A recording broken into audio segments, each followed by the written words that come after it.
Good morning, friends.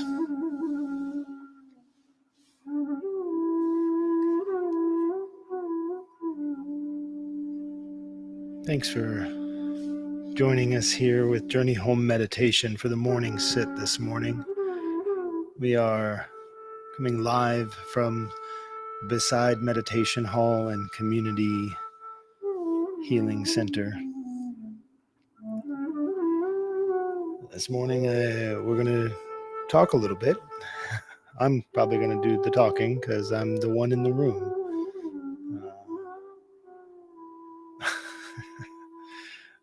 We'll do some shared breathing, and I've got a poem that I'd like to get to in this morning's sit.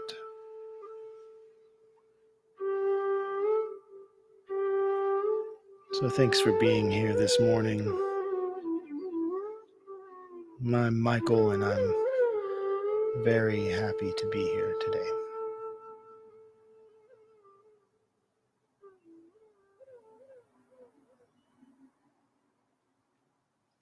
Let's begin with just a few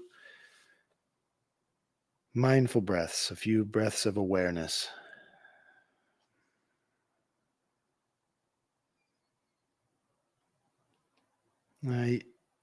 When I have the time, when I make the time or take the time or spend the time or whatever allegorical use and euphemism of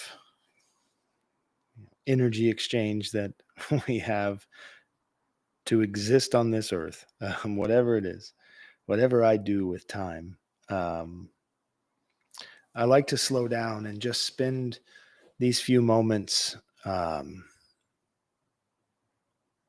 really exploring my body and the sensations that are arising from different parts of my body as I breathe.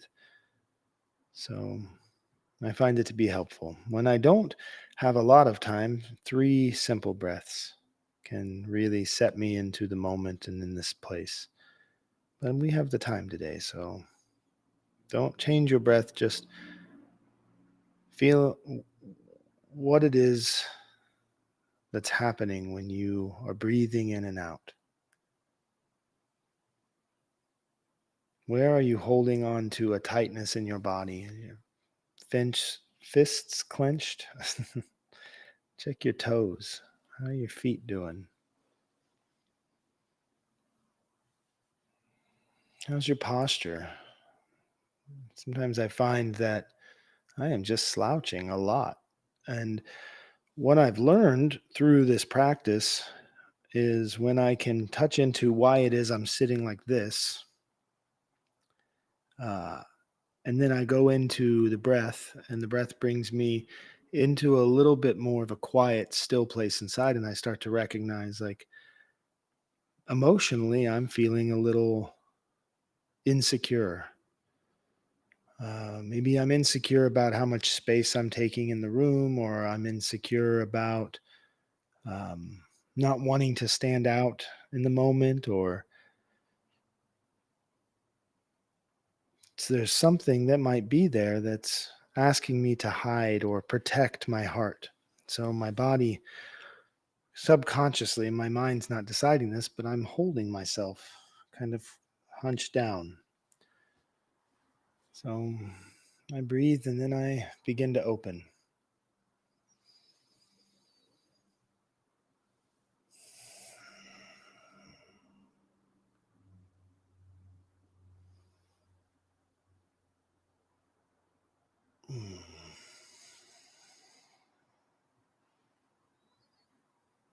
And then breathe into the shift.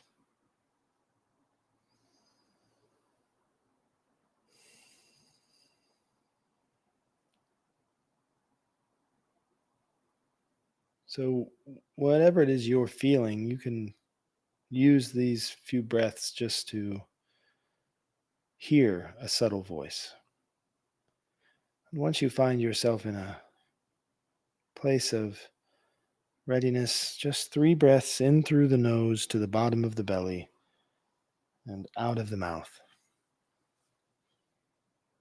And we'll invite the bell.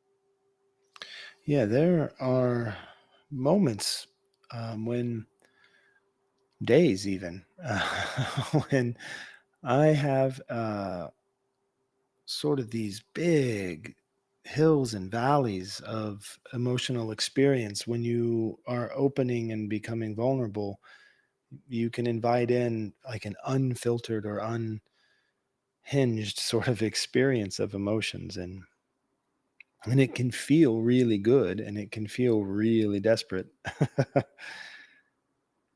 And this, I think, is why a lot of the teachings teach equanimity. Now, equanimity doesn't mean that you don't feel really good or that you don't feel really desperate.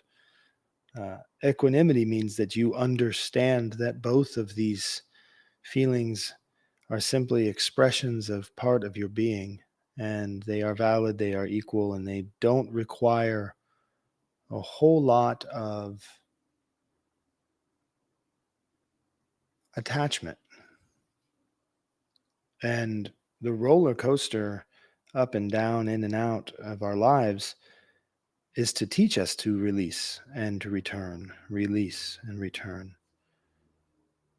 You know? But how then, while feeling these emotional currents, do we maintain equanimity? Do we come to that place of acceptance and already in the letting go, uh, while also honoring the beauty of what you're experiencing? It can be mistaken that um,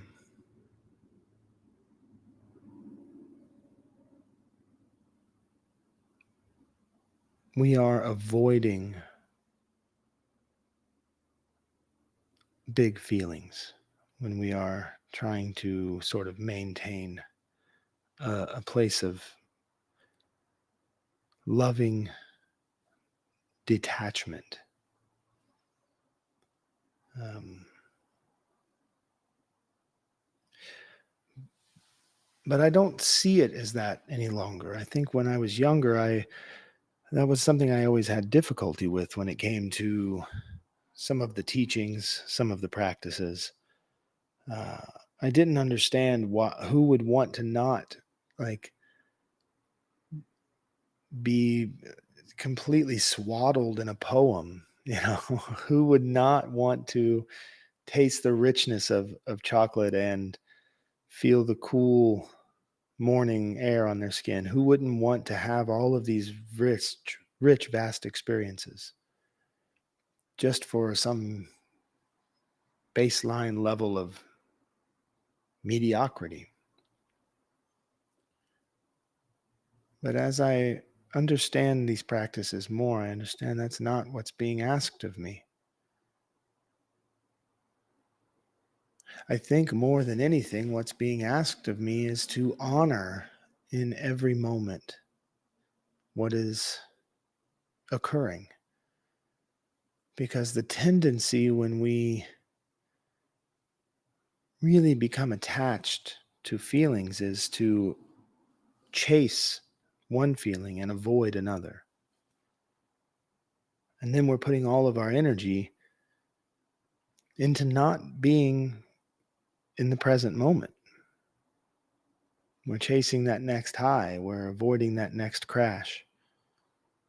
This is a habitual behavior that I know quite well. uh, with addiction to substances, depending on what substance you are using, there is always a peak of a high and an inevitable crash. And if you want the high, you really can't avoid the crash. It's going to come for you one way or another. Um, I remember taking LSD, and you have this seemingly gradual or maybe even non existent climb into the trip. And then there comes a point where, boom, you are in it. You are in it. and uh, sometimes for hours and hours at a time. And then you start to have thoughts like, oh no, did I break it? Is this me forever now? Uh, I took too much. I took too much. I'm never coming back. And you have amazing and deep and rich experiences. And then, as the substance wears away, we begin to regain our inhibitions. We begin to return to the agreed upon realities, and we begin to feel grief. This sadness that this world you were just in isn't there any longer. And your body starts to hurt from the chemicals, your back, you're all out of serotonin. You were plumb out. It's gone. Uh, and you can become quite low, quite low. And I was unlucky to not have teachers in the beginning to guide me through the all of those levels and processes. But since I have learned that all of those things are part of that experience, um, now I understand that this is a package deal. But when I sit with some teachers who talk about how turning your heart towards and your mind towards and your thoughts and your words and your attention and your gaze towards God or towards love or towards spirit, you don't have to have the crash. And I've always been skeptical of this. So I started working on it. I started working on what that could be. And I'm sometimes I'm at a place where I can recognize the sadness that's there, the sadness that we share in this world. And I can recognize its holy place in my body, the sanctity of the temple that it resides in, and how it has its altar and it has its own scent. There's an incense of sadness that wafts through our bodies and in between all of us, like a snake moving its way through the reeds. And we're just moving around and this sadness encoils us. But if we are unaware of that serpent, right, that feeling, that thing, we might smell that and think we're smelling smoke, that there might be a fire, this might be a problem. We think that snake might bite us. So we run away, we hide. But when we can become intimately familiar with that process, not as a reaction or a crash or a deficit, but as a just another expression of spirit, then we can invite at the same time into the same place joy. We can be joyful even in our sadness. And that was a question, a prompt. This morning I was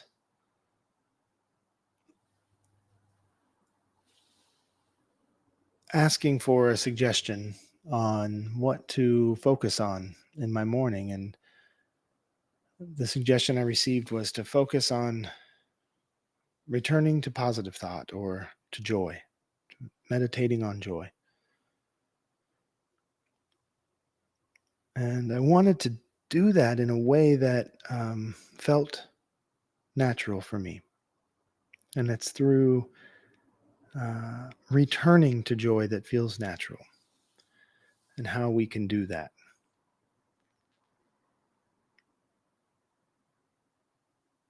Because I think that joy beyond happiness or beyond pleasure is a state of being in which we can be in wonder. Joy comes with an amount of wonder, and it comes with a familiarity and a comfort and a connection. Joy contains all of those things. So I think about often why it is right here, there's Lakshmi behind me on the picture on the wall. There's a statue right here of Gautama Buddha. I have a deity of teacher Thich Nhat Hanh, on an altar. I've got pictures on the wall of our loved ones who have come and gone. And I think about why we decorate these walls of our spaces with these pieces of beauty. And it's so that when we are mindlessly moving around through life, we have reminders to return. And each of these faces, each of these deities, each of these uh, portraits of a moment in our heart and in our teaching bring us back into joy. And we do this in our mind as well. We decorate the inside of our mind. So the practice for me in returning to joy is almost greater than the practice of trying to maintain a consistent level of joy. It's like the only thing better than hearing the name is to be reminded of it and the sound that it makes when it enters into your consciousness and it clicks that bell of memory. And we're reminded of joy.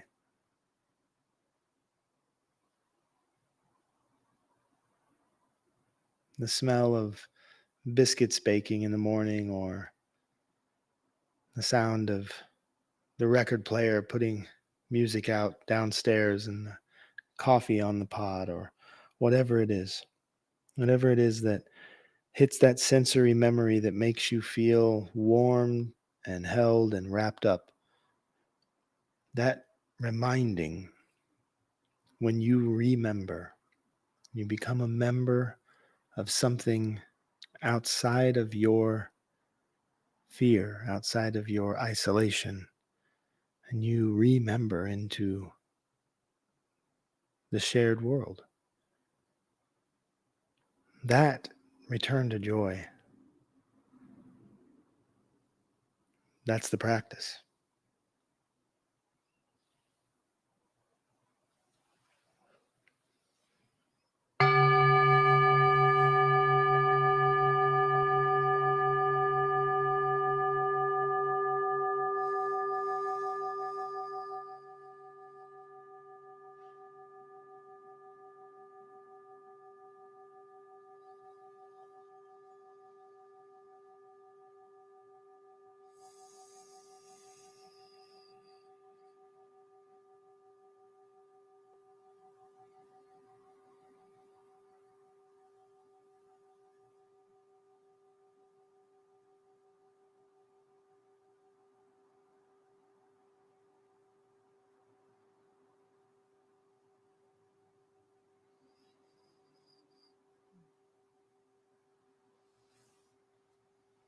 We hear um, about toxic positivity.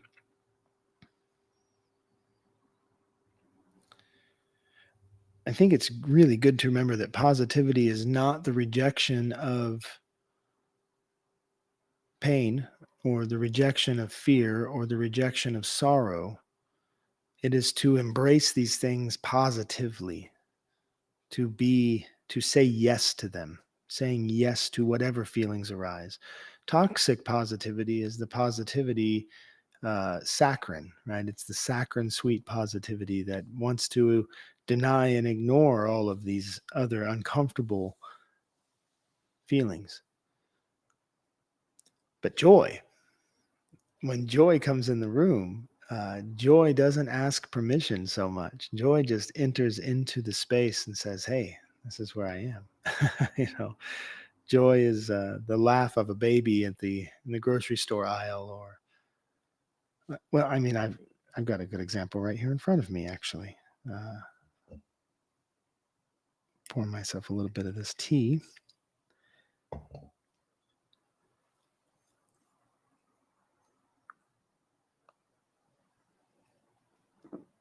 Now, does the tea bring me joy? Of course, the tea sparks joy. I love tea. I love this tea especially. It's my favorite tea in the mornings, and it's warm and it's got this natural sweetness. But what really brings joy is this cup. And it's not a metaphor. It's not because this cup holds the tea. This isn't some deep lesson. It's because this cup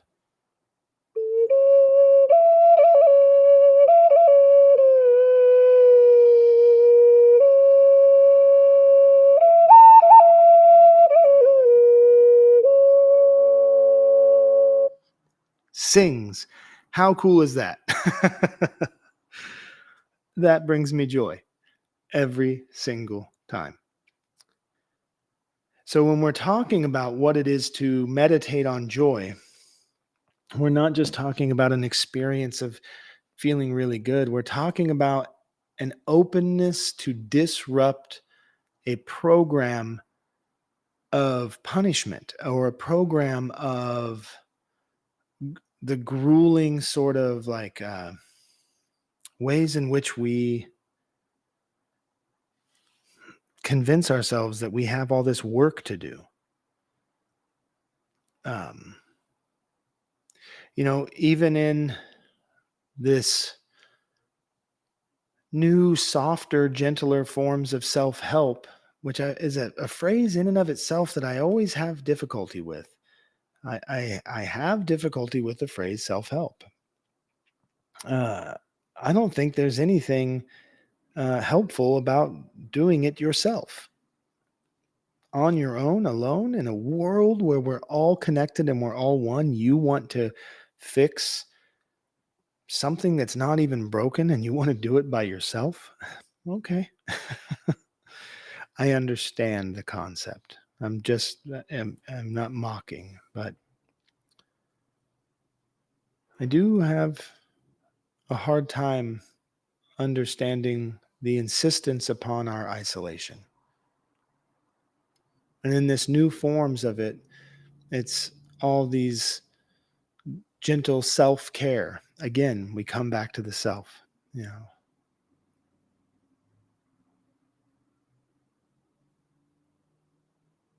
But it's really all still ways of reaffirming that we're not good enough. Maybe even in this practice, it can convey a message that you could be better. But I don't think we could be better necessarily. I think that what we could do better is to be with ourselves better. We could we could be a little better at that. Um, One of our mottos is if you want to feel better, get better at feeling. So, and it goes the same with joy. I ask my friend Sharon Rose, like one time we were talking about, and I didn't ask her, somebody had asked her about, her why she's so joyful, and she said, I think it's because I know how to cry all the time.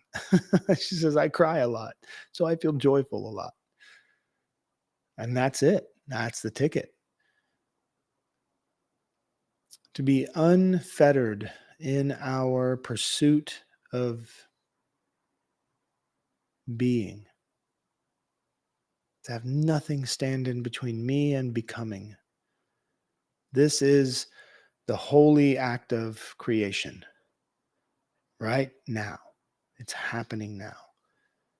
And when we can meditate on the things that bring us joy, meditating in front of the the the Buddhas is not an act of worship of the Buddha, it's an act of invitation. It's an act of recognition. It's polishing that mirror right there. This thing that brings me joy, this happiness, this contentment, this calm. Um, this gentle smile across my face. Like, that's the meditation upon joy.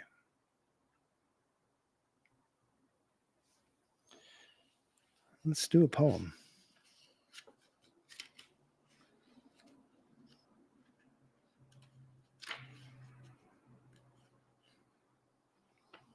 This is a poem by David White.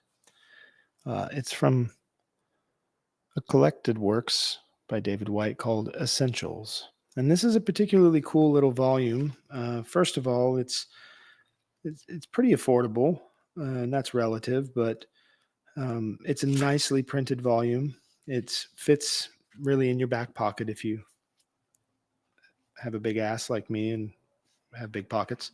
Um, but it's got a selection of poems that he and his partner put together. And then there's these writings following them that sort of talk about the poem. But I just wanted to read this poem today because this felt like a poem about returning to joy. Give me a moment, please.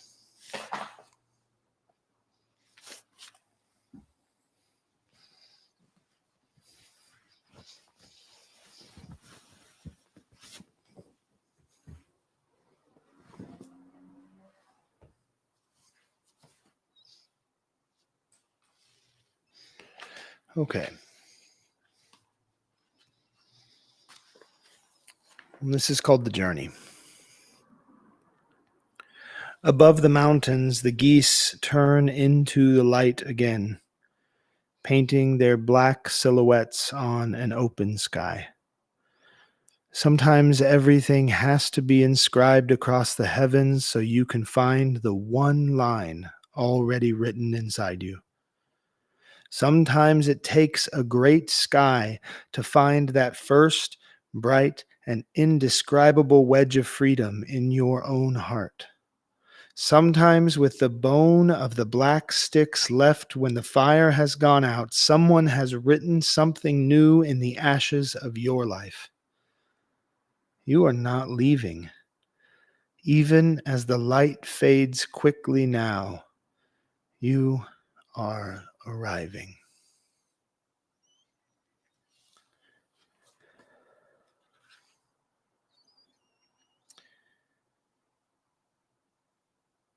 So the poem, without really saying it, is talking about despair.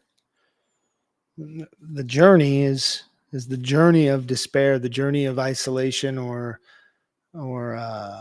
loss, of separation, feeling disconnected. And then there's the reminders. There's the things that spark the joy, right? Above the mountain, the geese turn into the light again, painting their black silhouette on an open sky. You see this. You notice this. You know, we hear that word a lot in meditations. Notice your breath. Notice the feeling of the air on your skin. Notice the rumble of the oatmeal in your belly from breakfast, whatever it is. But noticing, to see it as if out of nowhere. What a great thing. And isn't that reminding? It's being reminded. Like it is reminding you, hey, psst, remember, there's freedom up here. There's geese painting themselves into the sky. And then the poet reminds us that sometimes everything has to be inscribed across the heavens so you can find the one line already written inside you. That's okay. The poet's telling us it's okay. It's okay that you didn't know where to find it inside of yourself until you found it someplace else and then returned back to seeing it was already inside of you.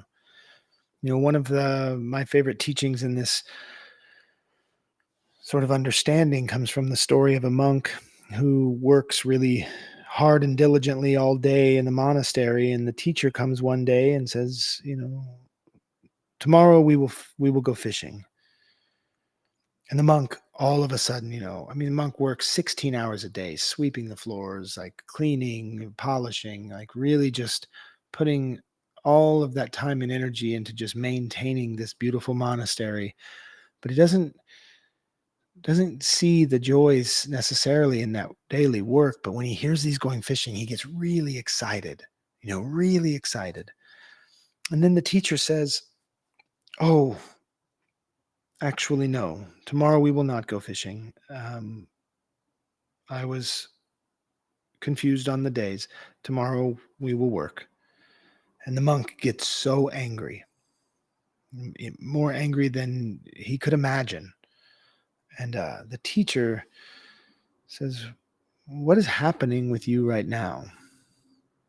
The monk said, "Well, I was really, really happy because I was going to go fishing, and that's my most favorite thing. And then you took that away and said, we're not going to do that. So I was really, really angry." And the teacher said, "Yes, yes, I see that. But you do see that the only thing that has changed here is what is inside of you. Not a moment has changed in the world. The most joy I have seen you feel came from within, and the same place where the most anger I've seen you feel comes from. It's all you. You can access these whenever you choose." I think it's a great teaching. It's only you that changes. Thanks for being here today. Let's just spend a few moments in that silent space before we leave this space.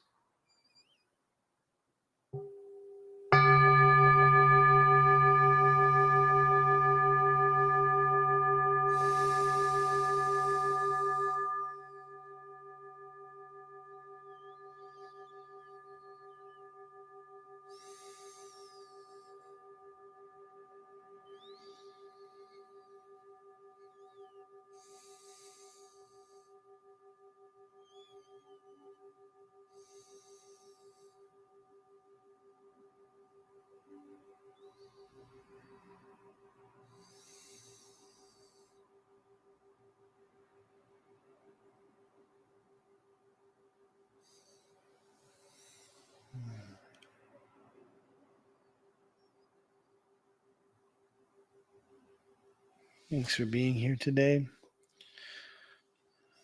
Let's see if we had any questions.